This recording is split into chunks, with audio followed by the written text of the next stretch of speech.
गेल्या 55 ते 60 वर्षापूर्वीपासूनची ज्या ज्या व्यक्तीबरोबर संबंध आलेला आहे, जे शिक्षक असो म्हणा, विद्यार्थी मित्र म्हणा असो, किंवा एक सेवेत काम करत असताना सर्वसामान्य अधिकारी असोत किंवा कर्मचारी असोत किंवा ग्राहक असोत, या सर्वांची नावं आजही यांच्या तोंडावर आहेत. याचा अर्थ असा आहे की एकंदरीत त्यांच्याबरोबर असलेला जो बॉन्डिंग आहे, संबंध आहे, हा हे खूप मैत्रीचा आणि जिव्हाळ्याचा होता. तर आता आपण बऱ्याच ह्या गोष्टीवर बोललेलो आहोत. आता आपण येऊया आंबेडकरी चळवळीबद्दल. अरे एकूणच पाहता विश्वरत्न डॉक्टर बाबासाहेब आंबेडकर यांचं आंबेडकरी चळवळीच्या जी काय परिस्थिती आहे सर्व विचारवंत जाणतात, आणि त्यानंतरच्या जवळपास 70 नंतरच्या आंबेडकरी चळवळीच्या ह्याच्यामध्ये साहेबांचा प्रवेश झालेला आहे. जसं सुरुवातीला मी सांगितलं की वैभववाडी म्हणा, किंवा सुरुवातीला त्यांनी आपल्या ह्याच्यामध्ये सांगितलं की गगनबावडा म्हणा, वैभववाडी, त्याच्यानंतर कणकवली, सिंधुदुर्ग, राजापूर, रत्नागिरीपासून एकंदर मुंबईपर्यंत, एक महाराष्ट्रापर्यंत अशा आंबेडकरी चळवळीच्या मध्ये कसं प्रवेश आणि कसं योगदान झालं. ज्यावेळी माझे वडील हापकिन 1967 मार्च मध्ये हापकिन मध्ये आले, मुंबईच्या परळच्या हापकिन मध्ये, त्यावेळी तिथे बहुजन पंचायत समितीची शाखा क्रमांक 93 खूप दिग्गज लोक त्या शाखेचे पदाधिकारी होते. अच्छा. कोकणातली अनेक मंडळी त्या ठिकाणी काम करत होती. मी ऑफिस मधून आलो की बहुजन पंचायत समितीच्या कार्यामध्ये तिथे ऑफिसमध्ये जाऊन काही नाही काही काम करत असे.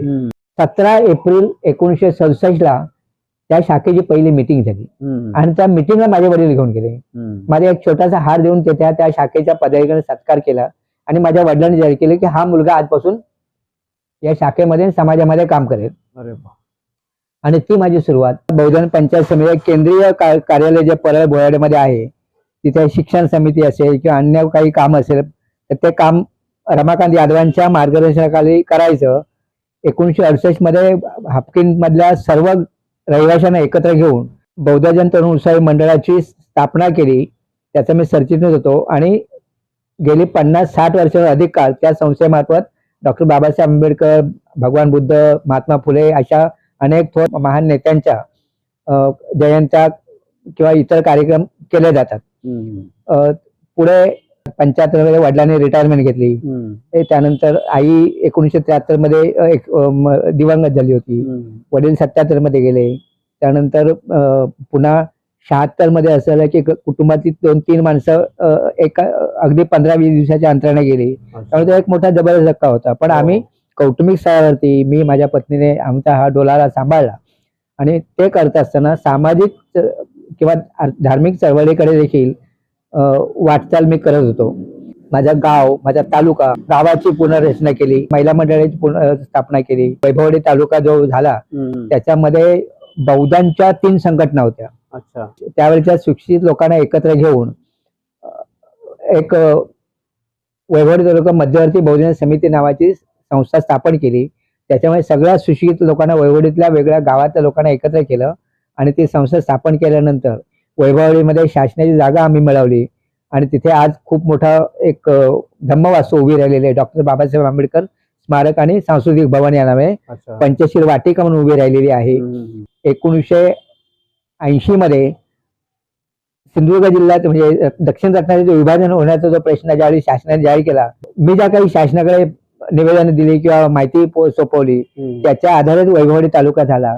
आणि खारेपाटपासून पुढे, खरं म्हणजे राजापूरपासून पुढे दक्षिण रत्नागिरी किंवा जो नवीन जिल्हा होता तो व्हावा असे प्रयत्न होते, पण ते शक्य झालं नाही. राजापूर रत्नागिरीमध्ये राहिला आणि तिथून पुढे खारेपाटपासून पुढे गोव्याच्या सरहद्दीपर्यंत हे सगळे 8 तालुक्यांचा सिंधुदुर्ग जिल्हा आता आहे. 1988 मध्ये बहुजन पंचायत समितीच्या माध्यमातून गोव्यातील पेडणे ते चैत्यभूमी अशी भीमज्योत आणि अस्थिकलश यात्रा काढण्यात आली. त्यावेळी त्यात अर्थनियोजन करण्यामध्ये माझा मोठा सहभाग होता. 1938 सालामध्ये बाबासाहेब आंबेडकरांच्या अध्यक्षतेखाली कणकवलीमध्ये परिषद झाली जाणवली नदीच्या तीरावरती.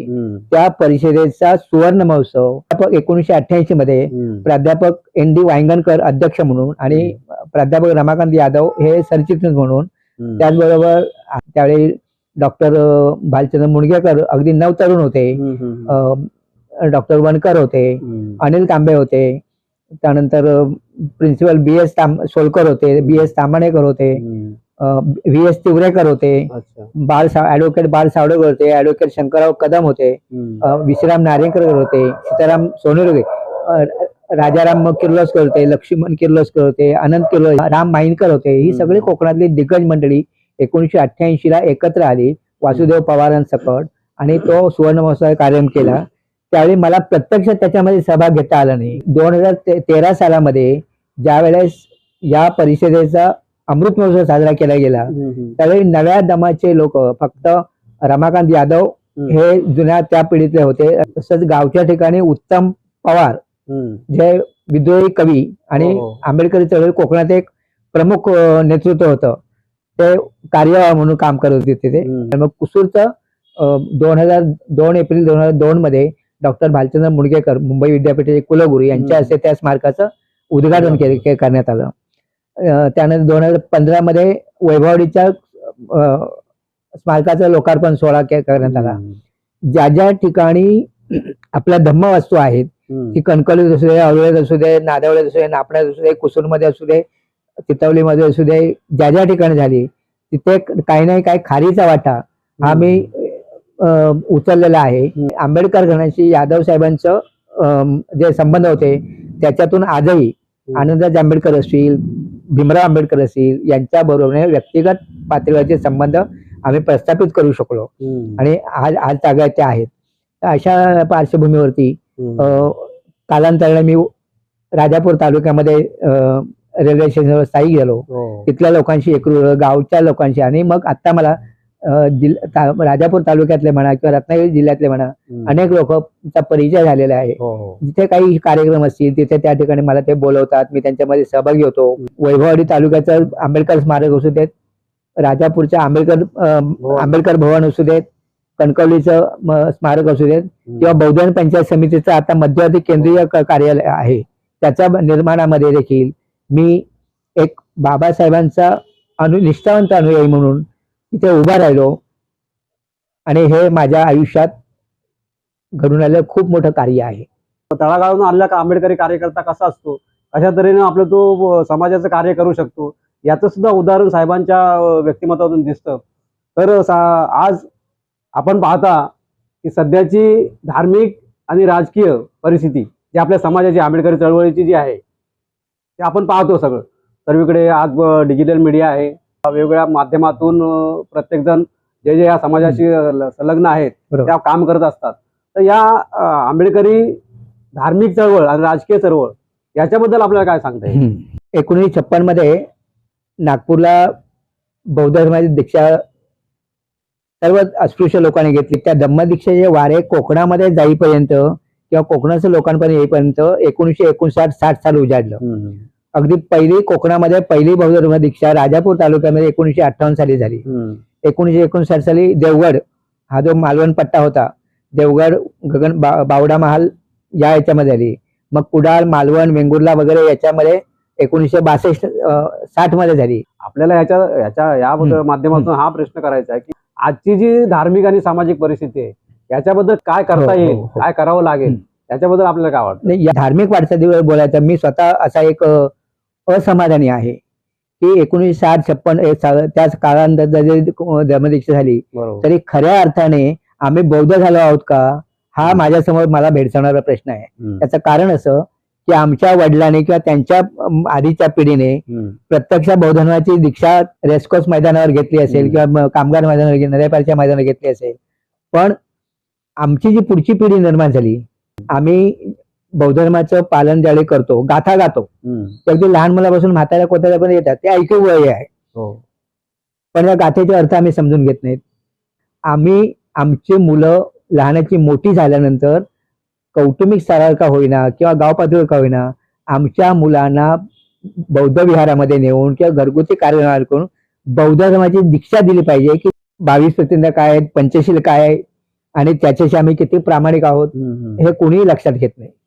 बाबासाहेबांनी हे सांगितलं, तुम्ही तुमच्या धर्माचं महत्व जर वाढायचं असेल तर तुम्ही असं पहा की तुम्ही दुसऱ्याच्या धर्माचा रिस्पेक्ट दिला पाहिजे, सन्मान ठेवला पाहिजे, तर तुमचा धर्म मोठा होईल. बाबासाहेबांनी आपल्या हयातीमध्ये आपल्या समाजाच्या 16 लोकांना परदेशामध्ये उच्च शिक्षणाने पाठवलं. आता शिकून आले, पण त्यांनी समाजाकडे किंवा बाबासाहेबांच्या उद्देशाकडे लक्ष दिलेलं नाही.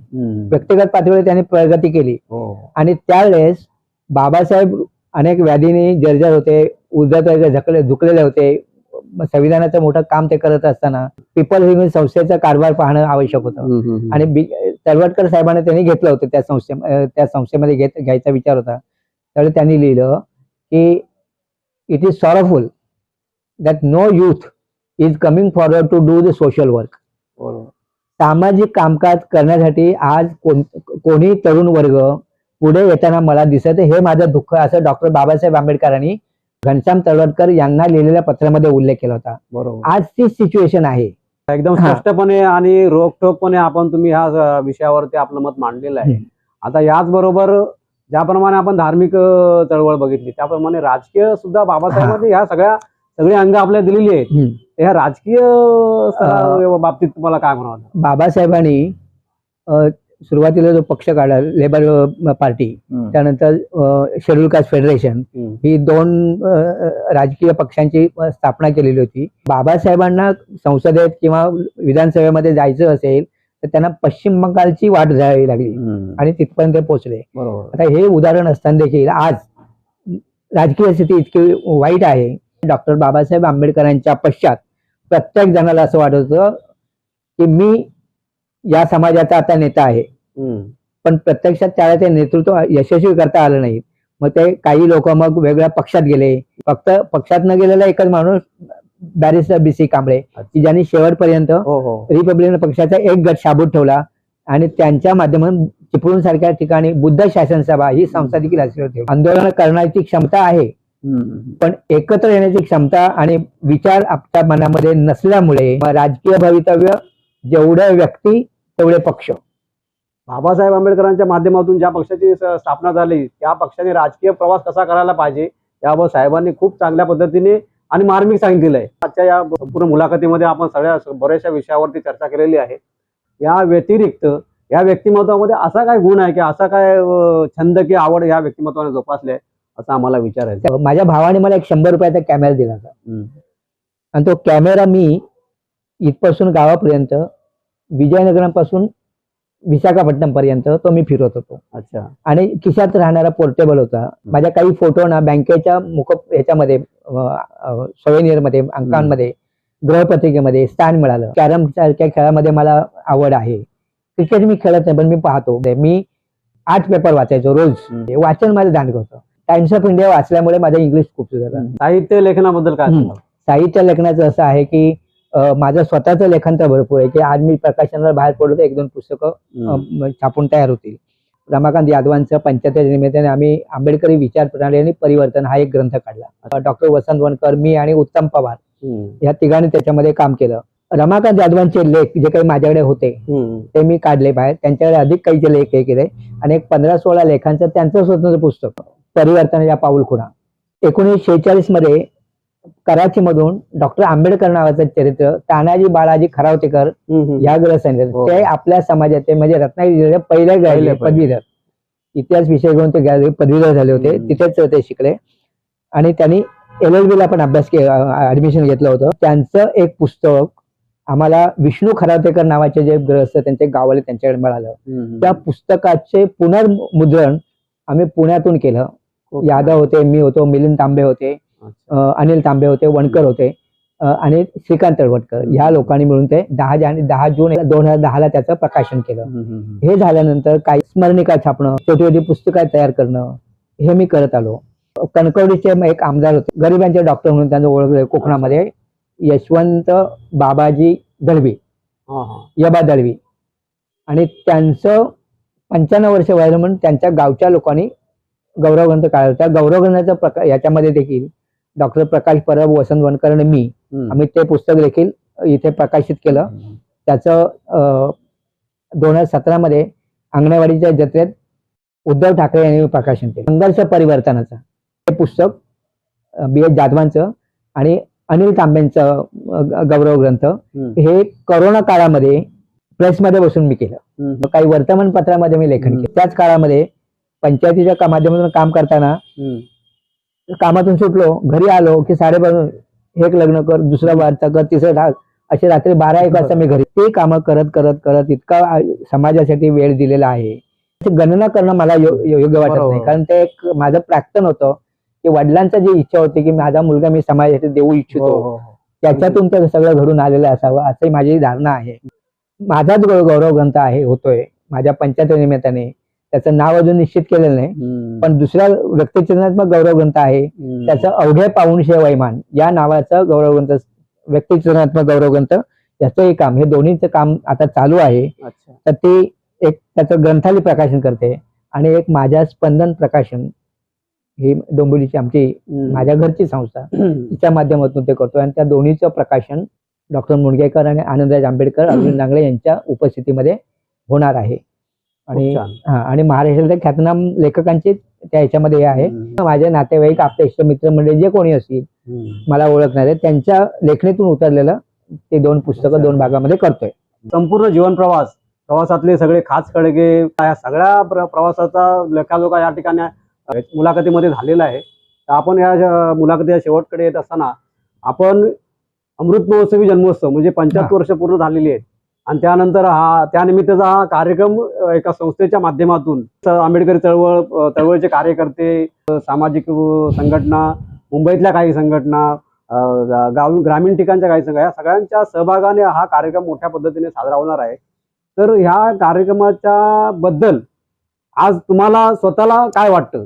आता माझा अमृत महोत्सव आहे तो वास्तविकता माझं तर भाग्य आहेच, पण माझ्या कुसूर गावाचा पण तो सन्मान आहे. अनंत काणेकर त्यांच्या एका कथेमध्ये असं म्हणाले, स्वतःसाठी जगलास तर मेलास, दुसऱ्यासाठी जगलास तर जगलास.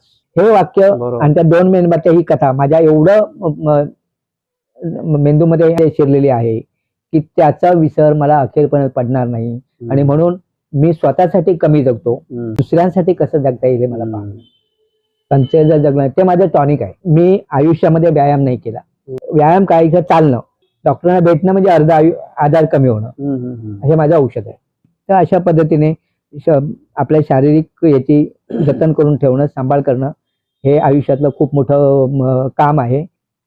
तर ह्या सगळ्या ह्याच्यामध्ये हे समाजाप्रती मी केलेलं जे काही काम धडपड आहे, माझ्या प्रयत्नांची समाजातल्या लोकांनी दखल घेतलेली आहे, ते मी माझ्या स्वतःला भाग्यवान समजतो. आणि त्याप्रमाणे आज इथपर्यंत वाटचाल माझी झाली. हा कार्यक्रम घडत असताना मी काही सूचना मंडळींना केल्या. मला गोव्याच्या हद्दीपर्यंत वेगवेगळ्या संघटना आहेत, ती कुसूरगावची संघटना असेल, ती महिला मंडळ संघटना असेल, वैभववाडी तालुक्याची असेल, वैभववाडीच्या महिला मंडळाची असेल, भारत डॉक्टर बाबासाहेब आंबेडकर कणकवली परिषद असेल, सिंधुदुर्ग जिल्हा बौद्ध सेवा संघ आहे, भारतीय बौद्ध महासभेची असेल, पंचायत समितीची असेल, बहुजन पंचायत समिती, माझ्या बँकेची असेल, माझ्या मित्रमंडळी असतील, अन्य समाजातील, ह्या सगळ्यांना सोबत घेऊन ह्या कार्यक्रमाचे नियोजन आपल्याला करायचे आणि ते त्यांनी मान्य केलं. त्यासाठी पूर्वतयारी आमची सगळी झालेली आहे. 2 गौरव प्रकाशन त्या दिवशी होणार, त्याची तयारी चाललेली आहे. आधी सगळ्या अशा लोकांनी मदत केली, पण ज्यांनी दिले त्यांच्या ठाई एक कृतज्ञता व्यक्त करून हा सत्कार मी स्वीकारणार आहे. बरोबर. माझ्या अमृत महोत्सवाच्या निमित्ताने स्नेहभोजनाचा कार्यक्रम पण होईल आणि त्याचा पूर्ण खर्च हा मी माझ्या कुटुंबीय मंडळी उचलणार आहे. म्हणजे एकंदरीत आपण पाहिलं की हा संपूर्ण जो अमृत महोत्सवाचा कार्यक्रम आहे, त्या कार्यक्रमाचं नियोजन ही त्यांच्या प्रती असलेल्या भावनेतून निर्माण झालेलं आहे आणि त्याच्यातून समिती निर्माण झालेली आहे. अर्थातच ही जी धनाजी जाधव अमृत महोत्सव समिती मुंबई जी आहे, या समितीचं खूप मोठं योगदान आहे. आम्ही या ठिकाणी त्यांना सुद्धा धन्यवाद देतो. आणि एकंदरीत आपलं व्यक्तिमत्व सांगत असताना ह्या संपूर्ण प्रवासामध्ये कुटुंबीय, नातेवाईक, संघटित असलेले सगळ्या संस्था आणि हितचिंतक या सर्वांचा हा बहुमान आहे असं यांच्या बोलण्यातून आलेलं आहे. दक्ष तांबे या कॅमेरामन यांच्यासह आदेश तांबे ऑफिशियल या युट्यूब चॅनलने मला एक सुखद धक्का दिला. या युट्यूब चॅनलचा मी माझं व्यक्तिशः आभार व्यक्त करतो. आपण माझी मुलाखत घेतली, ही 4 लोकांपर्यंत प्रसारित होणार आहे, जावी, या ठिकाणी तुमचे आभार व्यक्त करून मी ज्या मंडळींनी या अमृत महोत्सव कार्यक्रमामध्ये सहभाग घेत आहेत या सर्वांचे आभार व्यक्त करून मी या ठिकाणी आपली रजा घेतो. धन्यवाद. अशा तऱ्हेने हे खूप मोठं व्यक्तिमत्व आपण या मुलाखतीच्या माध्यमातून आपल्या समोर आणलेलं आहे. आपण सर्वांनी या मुलाखतीला पूर्णपणे पाहून ही मुलाखत, हा व्हिडिओ कसा वाटला याबद्दलही सांगा आणि हा व्हिडिओ जास्तीत जास्त समाजातल्या आपल्या तळागाळातल्या लोकांपर्यंत पोहोचू द्या. पुढची पिढी जी आहे पुढच्या पिढीला कशा तऱ्हेने काम करायला लागेल याच्यातून बोध मिळेल. खूप महत्वाची मुलाखत होती. त्या मुलाखतीसाठी आपण वेळ काढलात, आपला वेळ दिला, त्याबद्दल चॅनलच्या वतीने, प्रेक्षकांच्या वतीने आपले खूप खूप आभार मानतो आणि पुन्हा एकदा अमृत महोत्सवी जन्मदिनाच्या पुन्हा एकदा शुभेच्छा देतो आणि थांबतो. धन्यवाद. धन्यवाद. जय संविधान.